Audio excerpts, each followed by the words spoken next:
দেখো কথাটা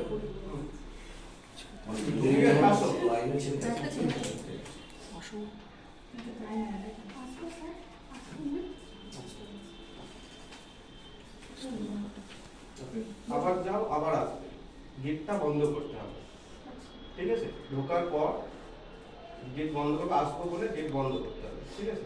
বন্ধ করে রাখো, বন্ধ করো, একদম বন্ধ করে দাও, আবার আসো, চলে এসো। আসবো স্যার, আসবো না। ধন্যবাদ। বস।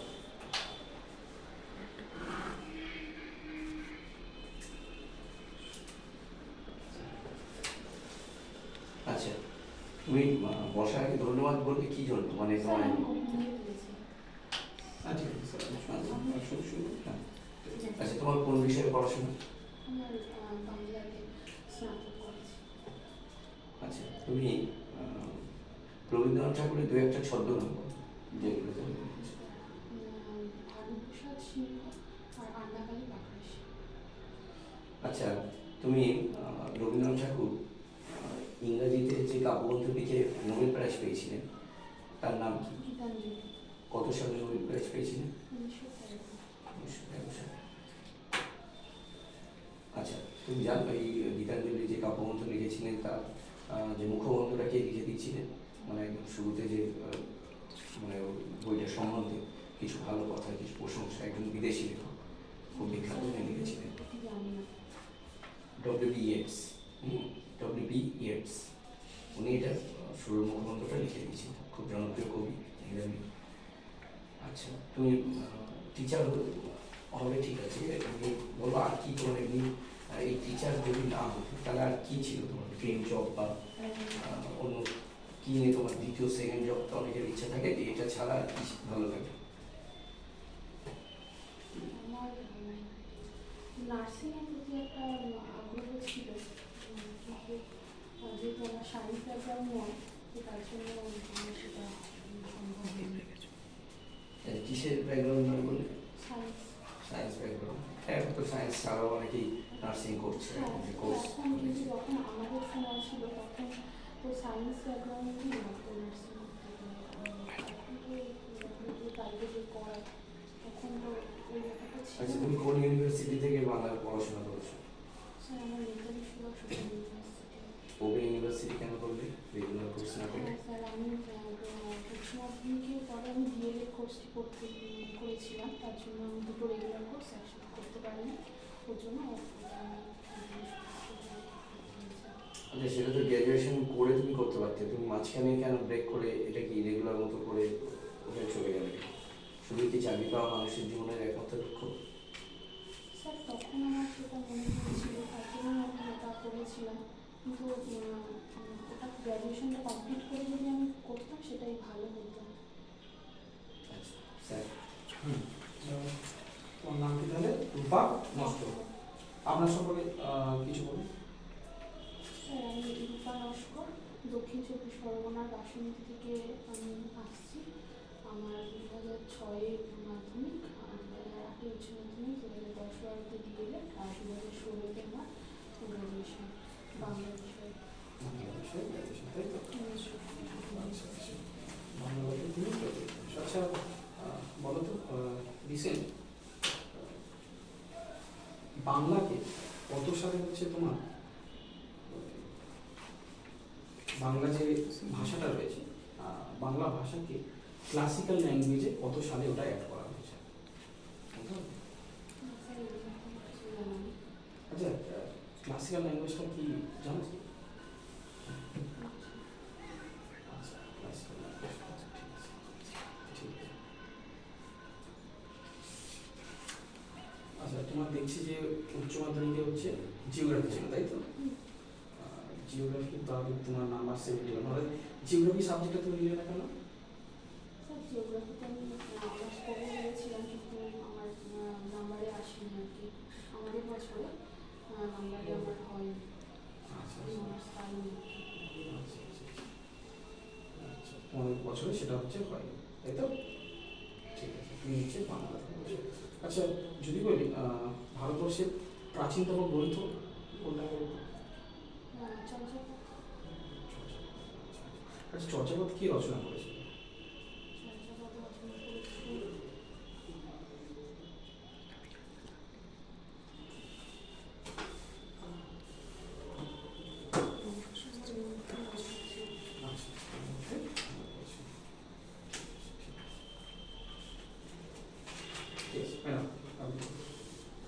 আচ্ছা, তো তুমি তো প্রাইমারি শিক্ষিকা হতে চাও, তাহলে একটা বলো তো, একটা বাচ্চার যখন ধরো তোমার স্কুলে ভর্তি হলো তখন থেকে তার ডেভেলপমেন্টের কতগুলো ধাপ আছে? ভাব বৃদ্ধির কতগুলি কথা? একটা শৈশবে একটা, তারপরে একটা প্রাক কৈশোরে, কৈশোরে, তবে তারপরে বার্ধক্য, প্রাপ্তবয়স্ক, তারপরে বার্ধক্য। প্লে ওয়ে মেথডের গুরুত্ব কি?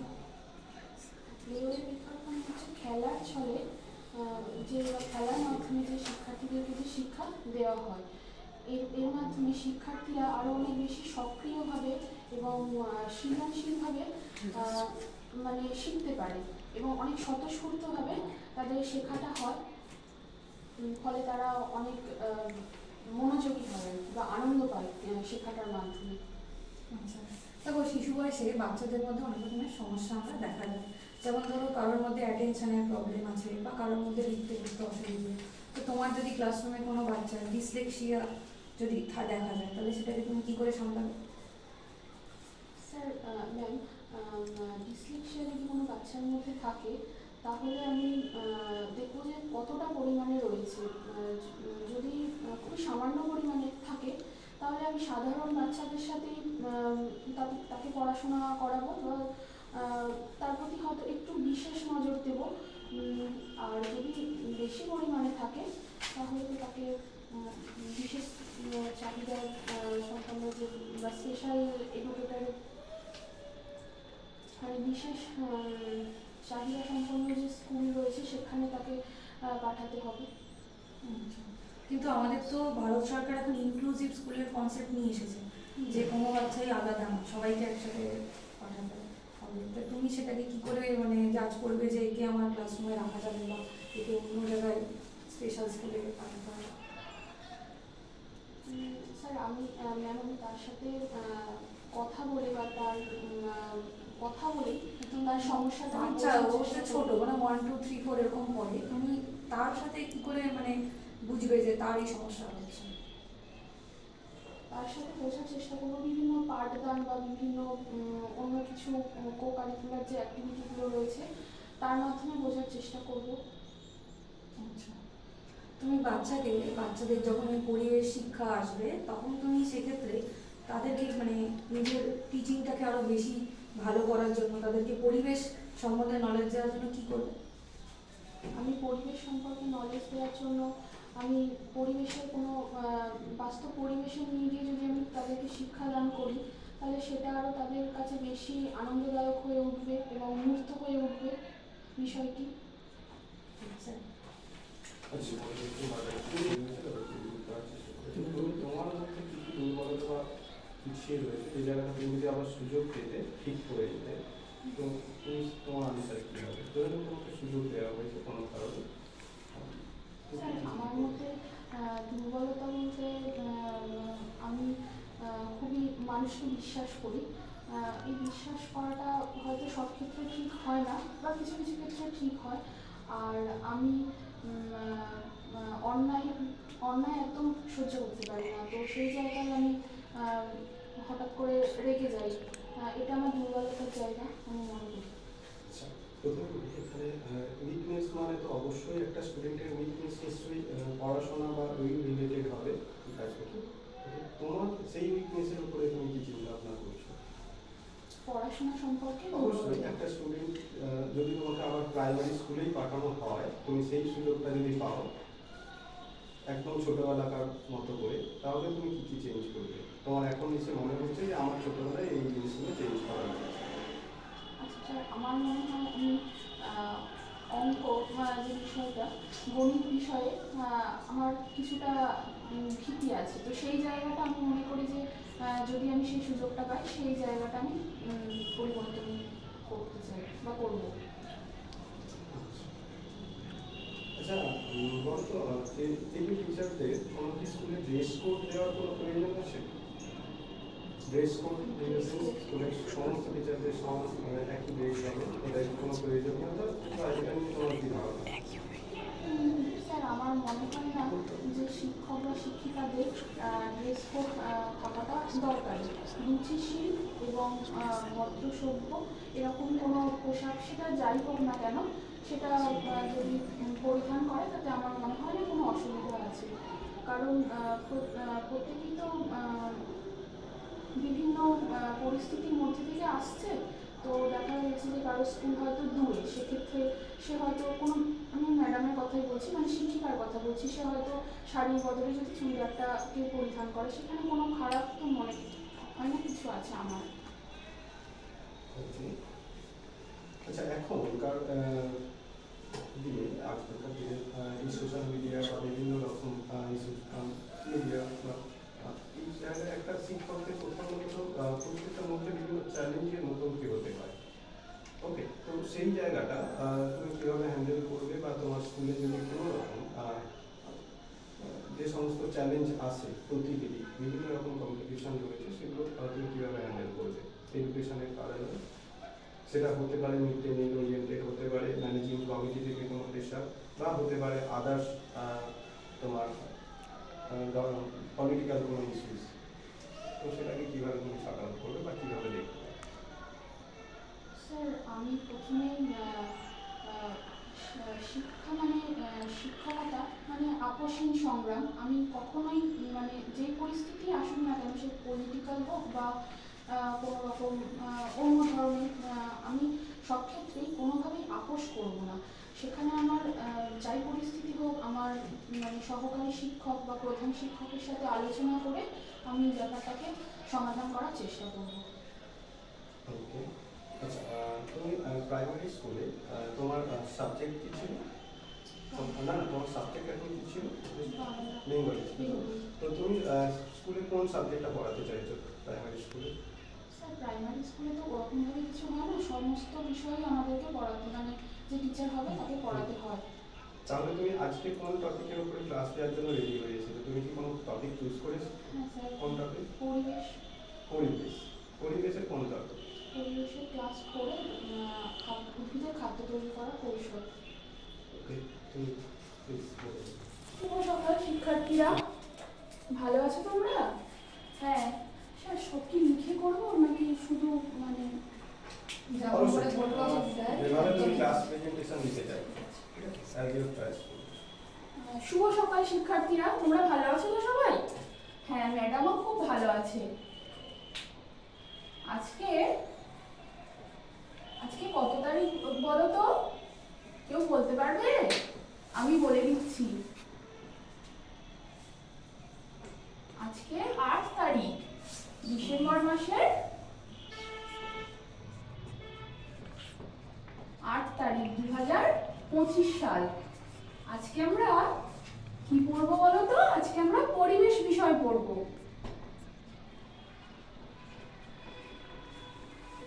আচ্ছা, তোমরা যখন স্কুলে এলে তোমরা তখন গাছ দেখেছো, উদ্ভিদ বা তোমাদের আশেপাশে উদ্ভিদ দেখেছো তো? আচ্ছা, কখনো লক্ষ্য করে দেখেছো যে এই উদ্ভিদেরা ছোট থেকে বড় হয়? দেখেছো কখনো? হ্যাঁ, এই উদ্ভিদেরা ছোট থেকে বড় কেন হয় বলো তো? উদ্ভিদেরা খাদ্য গ্রহণ করে, তাদের মধ্যে একটা বৃদ্ধি আছে। আজকে আমরা জানবো উদ্ভিদেরা কিভাবে খাদ্য তৈরি করে।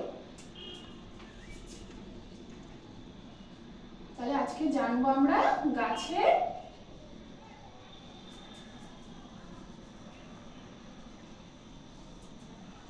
খাদ্য তৈরির পদ্ধতি। আচ্ছা দেখো তো আমি কি আঁকছি।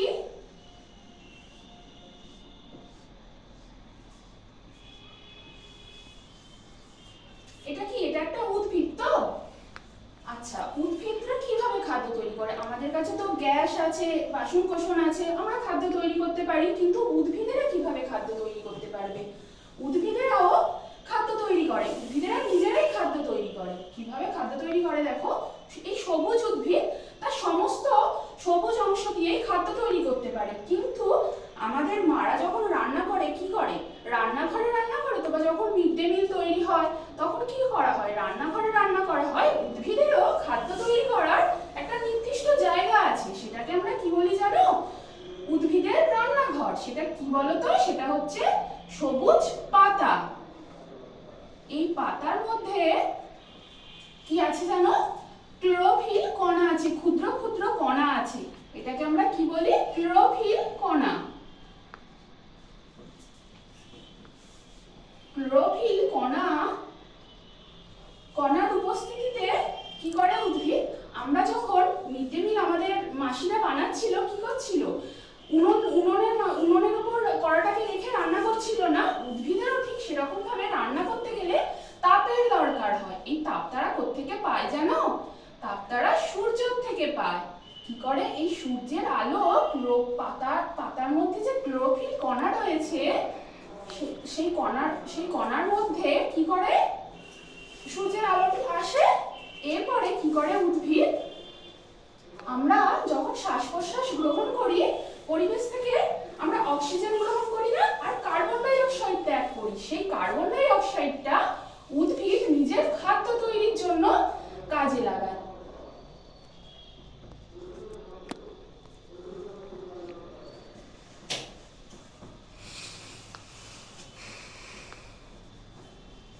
উদ্ভিদ তাহলে কি করলো? কার্বন ডাই অক্সাইডটা খাদ্য তৈরি করার জন্য রাখলো। আর কি করে উদ্ভিদ? দেখো, আমাদের যেমন রান্না করতে গেলে জলের দরকার হয় না, উদ্ভিদেরও তেমন রান্না করতে গেলে জলের দরকার হয়। সেই জল তারা কোত্থেকে পায়? তারা কি করে বলতো? মাটির থেকে সেই জলটা পায়। মাটির মধ্যে তো বিভিন্ন খনিজ লবণ মিশ্রিত থাকে না? সেই খনিজ লবণ মিশ্রিত জল তারা মাটির শিকড় দিয়ে কি করে? শোষণ করে তারা পাতাতে পাঠায়। তাহলে তারা কি করলো? মাটির খনিজ লবণ জল পাতাতে পাঠালো। পাঠিয়ে আমরা তো দেখো, কারোর বিরিয়ানি খেতে ভালো লাগে, কারোর মাংস খেতে ভালো লাগে, তাই তো? এই সমস্ত খাদ্য আমরা বানাই। ঠিক তেমন ভাবে উদ্ভিদ সূর্যালোক, কার্বন ডাই অক্সাইড আর খনিজ লবণ জলের মাধ্যমে কি করে না? শর্করা জাতীয় খাবার তৈরি করে। শর্করা জাতীয় এই খাবারটা কিছুটা নিজেদের শারীরবৃত্তীয় কাজে লাগায়, আর কিছুটা কি করে? ফল আকারে তাদের দেহে সঞ্চিত করে রাখে। দেখো, এটা কিসের ছবি? আমের ছবি না? তোমাদের আম খেতে ভালো লাগে তো না? হ্যাঁ। আচ্ছা, এবার দেখো, শুধু যে তারা শর্করা জাতীয় খাদ্য তৈরি করে তা কিন্তু নয়। তারা কি করে? একটা খুবই গুরুত্বপূর্ণ জিনিস তৈরি করে খাদ্য তৈরি করার সময়। সেটা কি? অক্সিজেন। যে অক্সিজেন প্রাণী জগৎ নিঃশ্বাস প্রশ্বাসের কাজে লাগায়। এই অক্সিজেন ছাড়া প্রাণী জগৎ একটা মুহূর্ত বাঁচতে পারে না। তাহলে আজকে আমরা কি পড়লাম? গাছের খাদ্য তৈরির পদ্ধতি বা সালোক সংশ্লেষ। আচ্ছা, তোমরা ভালোভাবে বুঝতে পেরেছো তো আমি আজকে যেটা পড়ালাম?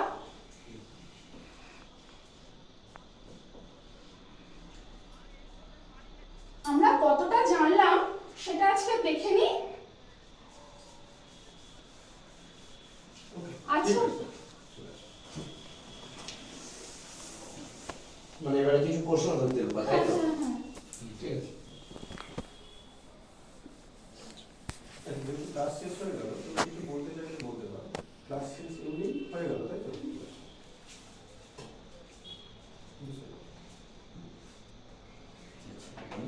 হ্যাঁ স্যার, বলুন।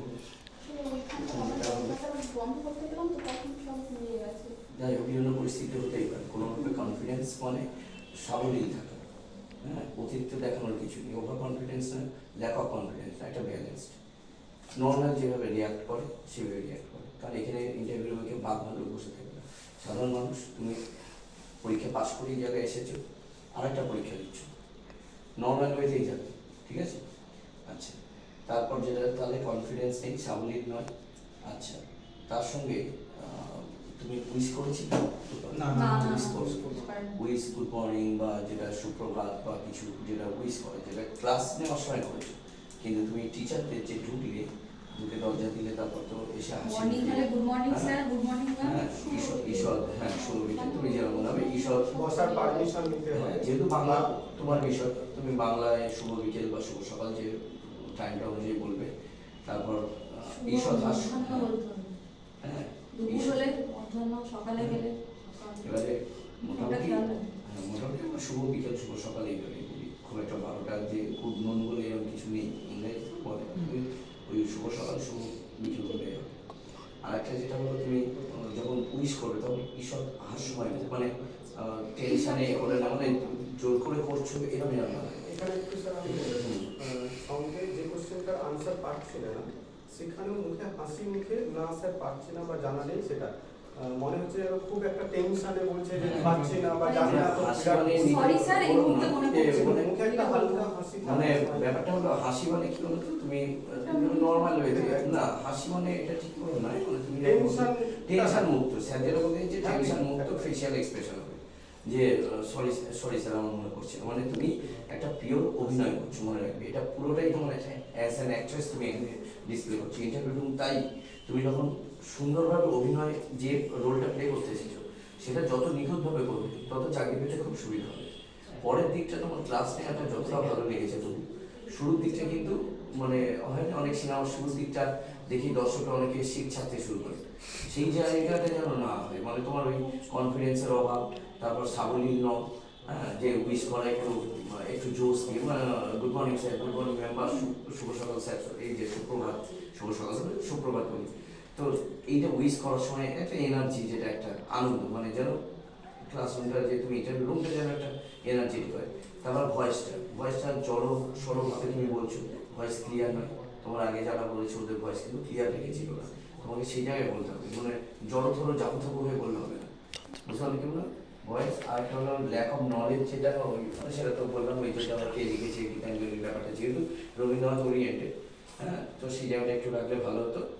আর তারপর নোবেল চুরি গেছে সেই অর্থেও করতে পারে, রেপ্লিকা কোথা থেকে এসেছিল, কবে চুরি যায়, ধরতেই পারে, যেহেতু রবীন্দ্রনাথ ওরিয়েন্টেড।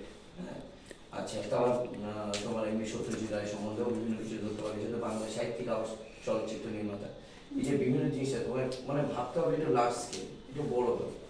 আচ্ছা, টেনশন তো একটা তোমার ব্যাপার, টেনশন ছিলই, বোঝা যাচ্ছে, মানে তুমি অনেক সময় তাল ভয় পেয়ে যাচ্ছ। তোমার অ্যানসারটা আচ্ছা, এরকম যখন ক্লাসে পড়া ধরলে যেমন ছাত্ররা ভয় পেয়ে যায়, তোমার তুমি মুখে সেটা চোখে সেটা মানে ফুটে তুমি উঠছে। যেন চাইছো না তোমাকেই স্যার ধরো, হ্যাঁ, মানে এই যে ব্যাপারটা, মানে যে বসে থাকা, আর একটা আই কন্ট্যাক্ট মানে একদম নেই, একদমই তুমি নেই, যাকে একদম বলছো নেই। শুনে তার সঙ্গে বলে যাচ্ছ, অন্য স্যার ম্যাডামরা বসে আছে, তারা ভাবছে আমরা কি করতে বসে আছি। আরেকটা কথা আজকে স্যার যে সারাক্ষণ কিন্তু হাতে হাত বসে গেছে, যেটা স্যার এরকম থাকবে না। নর্মাল টেনশনে এই হাতটা এই সারাক্ষণ কিন্তু কনফিডেন্স বসে গেছে। যে আর এটা করতে হবে। আরেকটা কথা হচ্ছে পড়াতে খুব তাড়াহুড়ো করেছিল মাঝখানে, বলতে গিয়ে কিছু কিছু কথা আমরা পরিষ্কার শুনতে পাই। হ্যাঁ, এই মানে প্রবলেম বলার ভয়েসটা ক্লিয়ার রাখতে হবে, ধীরে তারপর স্পেলিংটা বোধহয় ভুল। অনেকগুলো আমি spelling, spelling বানান, চতুর্থ চতুর্থ বানান, আজকের বানান, তুমি চতুর্থ কার্বন লিখেছো। বানান, তোমার তিনটে স্পেলিং আমি বলে দিলাম, চতুর্থ, আজকের পাঠ, আজের পাঠ লিখেছো। আজের পাঠ কার্বন বানানটা কাবর্ণ লিখেছি, আর হ্যাঁ, এই তিনটে স্পেলিং মিস্টেক পদ্ধতি যেটা আর permission নাও নিতে। তুমি আর তুমি পারমিশন নাও নিজে, স্যার আমি তাহলে মানে ইন্টারভিউটাকে ক্লাসরুম ধরে স্যার ডেমো ক্লাস শুরু করছি, এইভাবে বলো অন্তত, ঠিক আছে? তো ওখানে মার্ক করে যদি বাকি থাকে স্যার ওটা মানে বলতে হয়ে গেছে? একটু পারমিশন নেওয়া, স্যার আমি ডেমো ক্লাস ডেমো দেখান বলবো, একটা দাগ দিয়ে তারপরে নোট করতে স্যার ঠিক আছে স্যার, নিচে আমি এবার বলে বলবে স্যার আমি যতটা পারবে নোট ক্লাস করতে মনে করে তাহলে ডেমো দেখে শুরু বাকি হচ্ছে কোশ্চেন সব এইভাবে বলো, পারমিশন মানে এরকম তুমি বলে দিই, হ্যাঁ এইগুলো বলে দিই, স্যার একটা রিপোর্টটাই ঠিক আছে, আমি আসছি 5 মিনিট, ঠিক আছে? স্যার যদি ঠিক আছে, বসে যাও, আসছি 5 মিনিট বসে যাও ওখানে। এই সুন্দর শুনে দেখতে হবে নাম খেয়াল নেই। স্যার যদি মূল্যায়নের দিকটা যাই, মানে আমি বলতে চাচ্ছি ক্লাসে কি স্টুডেন্টদের নাম ধরে ডাকা যাবে, মানে সেটা তুমি কাল্পনিক নাম দিয়ে করতে পারো, নইলে তুমি বলো, বা লাস্ট বেঞ্চে তুমি বলো তো একটু, হ্যাঁ এইভাবে করতে পারো, যে নাম বলতেই হবে এরকম না, তুমি দিয়ে বেশি দাও, নাম হবে অসুবিধা না। নেই। বড়দের একজনের নাম, একটা দুটো নাম বলতে পারো, তার থেকে বেশি খুব বেশি নাম নেবে না, যে প্রত্যেকটা কোশ্চেনে একজনের করে নাম নিচ্ছি এটা করবে না। তারপর মিশ্র ক্লাস, তো মিক্সড ক্লাস, তুমি শুধু হিন্দু নাম, শুধু মুসলিম নাম, কোনো নাম নয় ভাই, এখানে প্রবলেম অনেক হয়েছে, ইন্টারভিউ অনেক নিতে সময় আসছে, maintain করা যায়। রিলিজিয়ান, হ্যাঁ কারণ বই তো দেখবে দু রকমেরই নাম। হ্যাঁ। আচ্ছা আরেকটা কথা দেখি, যে ক্লাসের সময় তুমি কিন্তু যখন ক্লাস শুরু করছো পারমিশন নাও, ওইটা বলে একটু সেটা করে আগে ভাবতে পারি। তো স্যার আমি ওটা অ্যাকচুয়ালি কনফিউজ ছিলাম, কোনো জায়গায় বলছে নিতে হবে, কোনো বার না, জায়গায় নেবে, নিতেই তুমি হবে। দুটো option আছে। কনফিউশন এখানে ক্লিয়ার আমি করে দিই। কিছু জায়গায় বলছে, তোমরা যেটা বলছো যে আমরা যেটা ওর ক্ষেত্রে যেটা হয়ে যাচ্ছিল, যে আপনাদেরকে আমি স্টুডেন্ট হিসেবে ধরে নিতে পারি, এটা একটা। কিছু জায়গায় বলছে না, ওটা বলার দরকার নেই, ওখানটা পুরোটাই অ্যাভয়েড করে দাও, যে এই ক্লাসরুম, এই ইন্টারভিউ রুমটাকে আমি শ্রেণীকক্ষ হিসেবে ধরে নিতে পারি, তাহলে কিন্তু আমাদেরকে স্টুডেন্ট বলছো সেটা ডাইরেক্ট বলা হচ্ছে না। ওটাকে অ্যাভয়েড করো, যে স্যার আপনাদেরকে স্টুডেন্ট, আমরা স্যার, বা ওনারা যেখানে নিচ্ছেন ইন্টারভিউ তারা স্যার, তাদেরকে স্টুডেন্ট বলার কোনো প্রয়োজন নেই, শুধুমাত্র ক্লিয়ার এখানটাতে, ঠিক আছে, অন্য কিছু না। আর ক্লাস যখন শেষ ডেকে নেওয়ার পরেও আমরা বলে দিলাম ঠিক আছে, তারপরেও ঠিক আছে আজকে ক্লাস এখান পর্যন্ত, নেক্সট ক্লাসটা হবে বা পরবর্তী ক্লাসে এটার উপরে আমরা আরো বেশ কিছু ডিটেলসে আলোচনা করবো, একটা লাইন বলে শেষ করবে, ঠিক আছে, এইটা যে ওখানেই শেষ হয়ে গেল, ঠিক আছে। তো এটা আর আচ্ছা একটা জিনিস আমি যেটা দেখলাম, তুমি লিখতে লিখতে ওদিকে ঘুরে বলছো। তুমি যখন পড়াবে সবসময় এদিকে ঘুরে পড়াবে, যখন লিখবে তখন বোর্ডকে যদি তুমি কথা বলো তাহলে কেউ শুনতে পাবে না, যেটা আমরা শুনতে পাচ্ছিলাম না, ঠিক আছে। তাহলে কি যখন লিখবো তাহলে কি লিখবো? হ্যাঁ লিখবে, মানে তুমি এরকম ভাবে পড়ানো বোঝানোটাতে যাবে না, আচ্ছা দেখো বলে লিখে নিয়ে আবার ঘুরে বলে আবার লিখলে, যেটা মুখে আগে বলবে নেক্সট ঘুরে লিখবে, তুমি উল্টে ওখানেই লিখছো ওখানেই বলছো, ব্যাপারটা বুঝতে পারছো? হ্যাঁ তোমার ওরকম ব্যাপার না, তুমি আগে বলবে যে ধরো আমাদের কি লাগে, কার্বন ডাই অক্সাইড লাগে, কার্বন ডাই অক্সাইড বলে এবার কার্বন ডাই অক্সাইডটা লিখলে, ঠিক আছে। আর কি লাগে বলো, জল, বলে প্লাস দিয়ে জল, প্লাস জল লেখুনি, তুমি কার্বন ডাই অক্সাইডের সাথেই জল লিখছো, স্পেলিং এ খেয়াল রাখবে। আর ডটা ঠিকঠাক হচ্ছে না, ঠিক আছে, ড বর্গের জ সব একরকম মনে হচ্ছে। খনিজ লবণ জল না বলাই ভালো। হ্যাঁ ওটা তুমি শুধু সয়েল লিখে দাও, মাটি থেকে জল নেয়, ঠিক আছে, তুমি জলে খনিজ লবণ মিশ্রিত জল। ওটা তুমি ঠিক আছে বলেছো, সেটা না স্পেলিং এ খেয়াল রাখবে, তোমার এই হাতের লেখা বর্গের জ ড একই রকম। হাতে লেখাটা ভালো না, ওটা একটু এ করবে। স্পেলিং পরিষ্কার অবশ্যই ভাবে খেয়াল রাখবে। লিখতে হবে। প্রথম যেটা তোমার মারাত্মক ভুল হয়ে গেছে, শ্রেণীটাই তুমি ভুল লিখে ফেলেছো, চতুর্থকে চতুর্থ লিখে ফেলেছো, ওখানে দেখলে ইমপ্রেশন খারাপ হয়ে যাবে। চতুর্থ লিখেছিলে তুমি, সব হ্যাঁ, অবশ্যই লিখেছো, ঠিক আছে। আচ্ছা মধ্যাহ্ন কোথাও ঠিক, তুমি যেহেতু বাংলার, অন্য কেউ বলে তো আলাদা ব্যাপার, তুমি বাংলা বাংলা বাংলা ম্যাডাম মানে বুঝতে পারছো না? তোমার বাংলা স্পেলিং মিস্টেক প্লাস এই রেফ, কোথায় মাত্রা, এগুলো ভুল করা যাবে না। হ্যাঁ আরেকটা যেটা আমি কোশ্চেন করেছিলাম, যে ছাত্রকে তুমি একবার বলছো না, বারবার আমি বললাম প্রাইমারি সেকশন, তোমাকে গার্জিয়ানদের সাথে কথা বলতে হবে, তুমি নিজে ডিসিশন নিতে পারো না যে এই বাচ্চা ক্লাসে করতে পারছো না, আপনি পাঠিয়ে দিন অন্য স্কুলে, এটা করার ক্ষমতা তোমার নেই। তোমাকে তুমি বললে যে আমি দেখবো, তুমি বললে আমি বিভিন্ন রকমের অ্যাক্টিভিটি দেবো বা করতে পারছি কিনা, তারপর তাদের গার্জিয়ানদের, যেহেতু শিশু শ্রেণী, এটা যদি উঁচু ক্লাস হতো তুমি তাকে বলা মানে তাকে এক রকমের হ্যারাস করা, তুমি যদি বলছো তুই পারছিস না এরকম বলা যাবে, ঠিক আছে। তুমি বললে আমি দেখছি যে কতটা, বলছো না যে আমি মেপে দেখবো, তুমি মাপতে পারবে না, ঠিক আছে। তুমি বড়জোর তাকে অ্যাক্টিভিটি দেবে, যেহেতু আমরা ইনক্লুসিভ স্কুলের বলছি, মানে একই স্কুল কারোর জন্য আলাদা না, ঠিক আছে। যদি তার খুব বেশি অক্ষমতা, যেটাকে তুমি বলবে অক্ষম বলবে না, স্পেশালি অ্যাবেল, কথাটা খেয়াল রাখবে। তুমি বলতে বলতে মানে বলে আবার থেমে গেছে, আর বলতে পারছো, মানে মনে করছো মাথার মধ্যে কি বলবে, বিশেষভাবে সক্ষম, টার্মটা হবে বিশেষভাবে সক্ষম, বোঝা গেল। তুমি হচ্ছে বলতে গিয়ে এবার তুমি দেখছি মানে কি বলবে, তুমি জানো অক্ষম বলা যাবে না, আর টার্মটা মনে করতে পারছো না। বিশেষভাবে সক্ষম যারা, তাদের জন্য বা তাদেরকে এডিএইচ যাদের আছে, অ্যাটেনশন ডিফিসিট, তাদেরকে তুমি ওরকম বলতে পারো না, ডিসলেক্সিয়া আছে, তাদের প্রথম হবে তোমার স্পেশাল গাইড, মানে স্পেশাল কেয়ার, রেমিডিয়াল টিচিং এর কথা বলবে না, যে তাকে ক্লাসের পরে এক্সট্রা কিছু টাস্ক দিয়ে তাকে করানোর মতো, ঠিক আছে, এগুলো আমি করবো। তারপরেও যদি তার অসুবিধা হয়, তখন আমি তার বাড়িতে দেখবো যে তার বাড়ির আবহাওয়া কেমন, কারণ বেশিরভাগ সবাই ফার্স্ট লার্নার, মানে জেনারেশনটাই যারা আছে তার ফার্স্ট লার্নার জেনারেশন, ঠিক আছে। তাদের গার্জিয়ান মায়ের সাথে কথা বলে তারপর আমি আমার যে হেড ম্যাম আছে বা যে আছে তাদের সাথে কথা বলে, যে এই বাচ্চার উপযুক্ত আরো অন্য স্কুলে দরকার, তুমি অ্যাজ এ ক্লাস টিচার বা শিক্ষক হিসেবে তুমি হঠাৎ করে তাকে অন্য স্কুলে পাঠিয়ে দেবে, এটা তুমি বলতে আমার সবসময় চেষ্টা করবে একই স্কুলের মধ্যে। হ্যাঁ তোমার কাজ হচ্ছে সবসময় পজিটিভ, যা হচ্ছে ভালো হচ্ছে, যা হচ্ছে এতদিন হয়ে এসেছে সব ভালো হয়েছে, এবং যে বাচ্চার সমস্যা হচ্ছে আমি কি করে ভালো করবো, এটা তো তোমার একটা মানে সাজানো গোছানো অ্যান্সার না। বলা হয় পুরো হয় আনসার, তুমি তো সাবজেক্টটা দেখবে তার সঙ্গে সে অন্য আর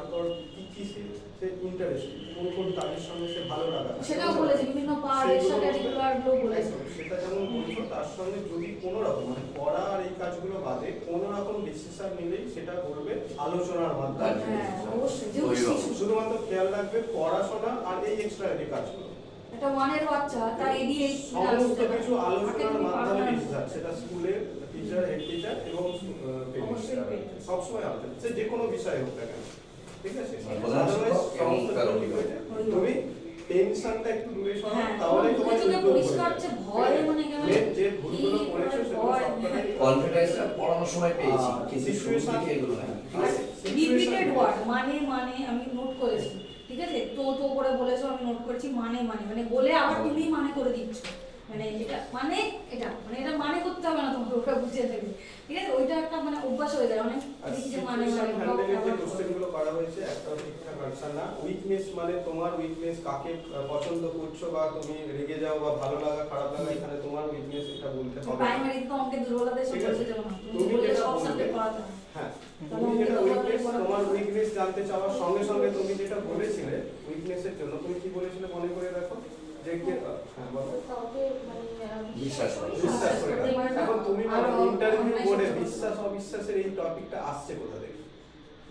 মানে আমার ওভারঅল উইকনেসের কথা হ্যাঁ, বলছি। অবশ্যই এডুকেশন পারপাস উইকনেস, ঠিক আছে? তো তোমার যদি মনে হয় যে তোমার মধ্যে কোনো রকম পড়ানো বা টিচিং প্রফেশনের সঙ্গে তোমার কি উইকনেস রয়েছে, প্রথম কথা যেখানে পুরো ডিনাই করে দেবে তুমি, হ্যাঁ। অ্যাজ এ টিচার হিসেবে তোমার নেই। উইকনেস আছে, তুমি ওখানে বলবে গিয়ে না। কেন স্বীকার করতে যাচ্ছ যে হ্যাঁ স্যার আমার উইকনেস আছে?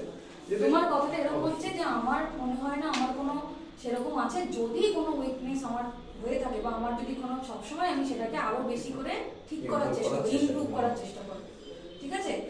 ভালো করার চেষ্টা করবো। আমি আজকে যা আছি, আমি এর পরবর্তীকালে আমাকে নিজেকে আরো বেশি ভালো করে চেষ্টা করবো। দুর্বলতা তোমাকে মানে কেউ বলছে না যে তোমার ওই বিশ্বাস কি রেগে বিশ্বাস, যাচ্ছে, ও বলেছে আমি রেগে যাই, related হলো না। ওসবও বলতে যাবে না। তো তোমার হচ্ছে তোমার ক্যারেক্টারটা বলে দিবে। হ্যাঁ, ঠিক তুমি আছে। বলবে না। এখন ওখান থেকে সিরিয়াসলি আমাদের যদি টাইম হাতে থাকতো, আমি হয়তো ওখান থেকে এমন কিছু কোশ্চেন করতাম তুমি বোর্ড আর কি করতে পারতে না, ভুলে- পুরোটাই ভুলে যাবে, শুধু ছেড়ে দেওয়া হয়েছে। তোমাকে খালি দুবার ওখানে ঢুকতে বলা হয়েছে বলে তুমি ঘাবড়ে গেছো যেমন। নইলে ওখান থেকে এত কিছু কোশ্চেন করা যেত, তুমি বোর্ড পর্যন্ত গিয়ে তুমি যেই যেতেই না, বলেছো তোমাকে রেগে এখান গেছো, থেকেই বাদ দেওয়া হবে। বাচ্চারা তো ক্লাসে অনলাইন করবে, তুমি বললে অনলাইন সহ্য করতে পারি না, বাচ্চারা ক্লাসে অনলাইন করবেই, তুমি বলছো আমি সেখানে মাথা এখানে গরম হয়ে যাবে, ব্যাস, তোমাকে ওখানে নেগেটিভ প্রচুর দিক question চলে করা। যাচ্ছে, অনেক কোশ্চেন করা আমি যেত, বারবার শুধু ছেড়ে বলছি, দেওয়া হয়েছে, ঠিক আছে? সবাইকেই বলছি এমন কোনো Situation based সিচুয়েশন question ওদেরকে একদম দেবে না না। যেটা তোমার এগেইনস্টে যাবে, ঠিক আছে? তোমার এগেইনস্টে তোমাদেরও কথা যায়, মনে রাখি সিচুয়েশন বেস এরকম কোশ্চেন দেবে না। একটাও হ্যান্ডেল করছো না, মানে ওখান থেকে তোমাকে অন্যদিকে ডাইভার্ট করে দেওয়ার একদম ভীষণ ওটা ঠান্ডা মাথায় অল্প কথায় দেখে- উত্তর হবে, অল্প কথা, একদম। অল্প কথা। To the point উত্তর এই তোমার যেটা বলেছিলাম ধর্ম, কেউ চলবে না। ওখানে কিন্তু পাগল করে দেবে।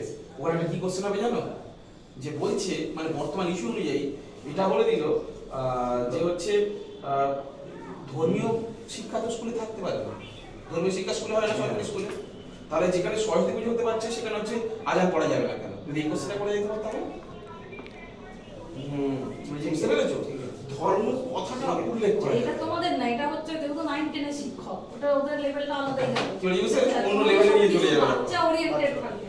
তুমি মনে রাখবে তুমি হচ্ছে নিজের ভালো দিকটা দেখাতে গেছো, তোমার কি খারাপ আছে সেগুলো তুমি ওকে দেখাতে যাও, ঠিক আছে? এই এটা ভালো অভিনয়, নিজের দুর্বলতাকে তুমি একটুখানি রেখে আয়নার সামনে